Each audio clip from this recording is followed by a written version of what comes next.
Тұлпар мініп туалған ұлттық жобасын қолдау мақсатында Қобыланды батыр жырын үзінді оқуды отбасылық эстафетасын радио жүргізуші Мұхаммед-Али Болатұлының отбасынан алып, Ана тілі газетінің бас редакторы Жанарбек Әшімжан отбасына жолдаймыз. Үкімін жауға мол салды. 7-ші күні сәскеде жаудың бәрін тауысып, ақ найзаға сүйеніп, Қобыланды жалғыз бұл қалды.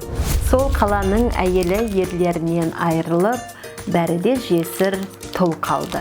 Бұл қырғанға қоймады, Құбылекең бұған тоймады. Шәрін тегіз бұссам деп, ат қоймаққа ойлады. Қазанның қыруақ қалаға Қобыланды тұрып сыйынды жеті кәміл бабаға. Ақ сұңқар құстар шүйіліп, ел шығармай салаға, мал шығармай далаға. Қаладан атын қарғытып, кіндіктен оғын сырғытып. Қаланың аузын қан қылып, қақпаның аузын шаң қылып.